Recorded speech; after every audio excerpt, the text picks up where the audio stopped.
Hi friends, வணக்கம் and welcome to எங்கள் வீட்டு சமையல். நம்ம இந்த வீடியோவில் 6 குவிக் கிச்சன் டிப்ஸ் தான் பார்க்க போகிறோம். அது என்னென்னு பார்ப்போம் வாங்க. நம்ம இந்த வீடியோவில் யூஸ்ஃபுல்லான கிச்சன் டிப்ஸு தான் சொல்லியிருக்கோம். அந்த டிப்ஸ் நமக்கு எப்படி ரொம்ப யூஸ்ஃபுல்லாக இருக்குங்கிறத பார்ப்போம் வாங்க. நம்ம இந்த பெரிய வெங்காயத்தை நீட்டமாகவும் நறுக்குவோம், அதே மாதிரி பொடியாக நறுக்கிறதுக்கு அது ரொம்ப ஈஸியாக நறுக்கிறதுக்குள்ள டிப்ஸு தான் இதில் நாங்கள் சொல்ல போகிறோம். நம்ம இந்த கேரட் சீவுறதெல்லாம் இதை வச்சு தான் நம்ம சீவுவோம். அதில் தான் நம்ம இந்த நீட்டமாக சீவுறதுக்கு வெங்காயத்தை இதில் தான் நாங்கள் கிரேட் பண்ண போகிறோம். அதாவது அதுக்கு வெங்காயத்தை இப்படி ரெண்டாக நீங்கள் வெட்டிக்கிடணும். வெட்டிட்டு இதில் இப்படி நீங்கள் கேரட் சீவுறதுலாம் இப்படி சீவினீங்கன்னா போதும்.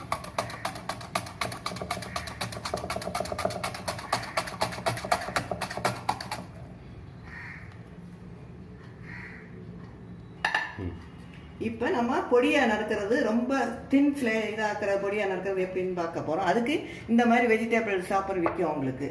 அதில் நம்ம இந்த மாதிரி நறுக்கணும் தான் இப்படி போடணும்.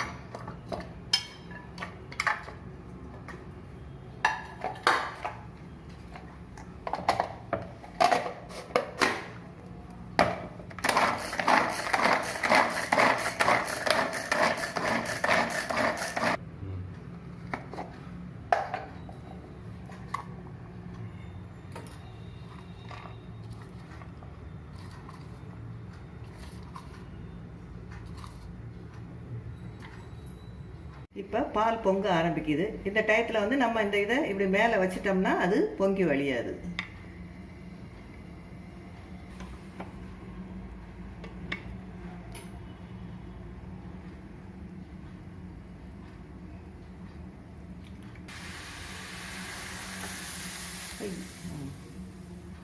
அடியில் இறங்குறதுக்காக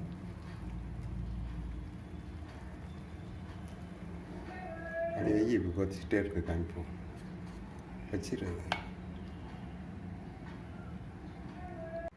அதாவது குளிர் காலத்தில் பார்த்தீங்கன்னா நம்ம பால் உர ஊற்றினோம்னா தயிர் நல்லாவே உரையாது. அது சீக்கிரம் உரையறதுக்குள்ள ஒரு டிப்ஸ் தான் இன்றைக்கி சொல்ல போகிறோம். அதாவது பாலை நம்ம காய்ச்சின பாலை அது எடுத்ததுன்னா ஓரளவுக்கு ஆற வச்சுட்டு கை பொறுக்கிற சூடு வெதுவெதுப்பான சூட்டில் இருக்கணும். அப்படி உர ஊற்றினா தான் உங்களுக்கு சீக்கிரம் உரையும். அதுக்கு ஒரு சின்ன ஸ்பூன் அளவு தயிர் எடுத்து அதில் போட்டு இப்படி நல்லா கலக்கிடணும். நீங்கள் கலக்கிட்டு ஒரு மூடி வச்சு மூடி இந்த மாதிரி ஒரு கேஸ் ஸ்டாலில் வச்சு, இந்த கேஸ் ஸ்டாலில் வச்சோன்னா உங்களுக்கு நல்லா ஹீட்டு சுற்றி உங்களுக்கு ஹீட் வர்றதுனால உங்களுக்கு அந்த தயிர் சீக்கிரம் உறைஞ்சிடும். இப்போ ஒரு 6 to 7 மணி நேரம் ஆயிடுச்சுங்க. அதை நம்ம எப்படி உறைஞ்சிட்டான்னு பார்ப்போம்.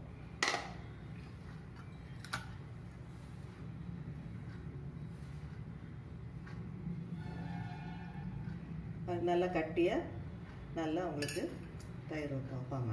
அதாவது இந்த வாழைப்பழத்தை நீங்கள் எப்படி வச்சோன்னா சில நாளைக்கு பார்த்தீங்கன்னா ரொம்ப சீக்கிரம் பழுத்துரும். இந்த காம்பு இருக்கிறதுனால தாங்க அது அப்படி பழுது. இந்த காம்பில் தான் ஏதோ ஒரு கேஸ் ஃபார்ம் ஆகி பழத்தை சீக்கிரம் பழுக்க வச்சிடும்.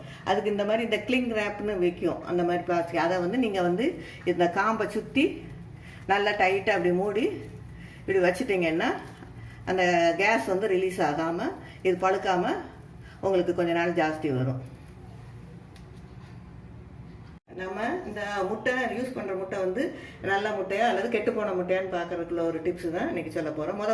ஒரு பாத்திரத்துலையோ ஒரு இதுலையோ ஒரு தண்ணி எடுத்துக்கோங்க. தண்ணி எடுத்துகிட்டு இந்த முட்டையை நீங்கள் அதில் இப்படியே பைய அதில் போடுங்க. இப்படி போடுறதுல அந்த அடியில் போய் அது நின்றுச்சுன்னா உங்களுக்கு அப்படி படுத்து கிடக்கிற மாதிரி இருந்துச்சுன்னா அது நல்ல முட்டை. இப்போ கெட்ட முட்டைன்னா என்ன ஆகும், அப்படி நீட்டமாக அது நிற்கும், அது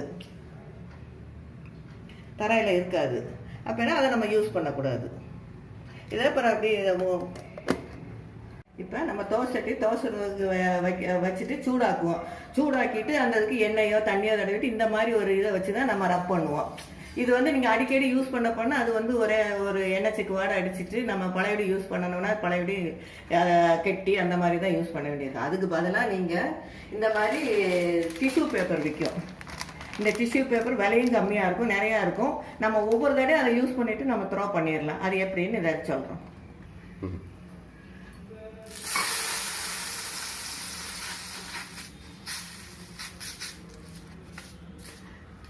பாருங்க இது நல்ல ஹீட்டை வந்து ரெசிஸ்டன்ஸ் பண்ணும், அதனால நமக்கு ஒன்றும் ஆகாது இது. அதே மாதிரி இப்போ நம்ம எண்ணெய் தடவணும்.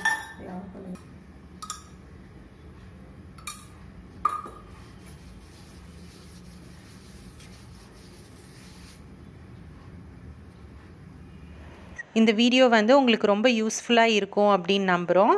இந்த வீடியோ உங்களுக்கு பிடிச்சிருந்ததுன்னா லைக் பண்ணுங்கள், ஷேர் பண்ணுங்கள், சப்ஸ்கிரைப் பண்ணுங்கள், மறக்காமல் பெல் பட்டனையும் டேப் பண்ணுங்கள். அப்போ தான் எங்களோட ரெகுலர் அப்டேட்ஸ் உங்களுக்கு வந்து சேரும். தேங்க்யூ.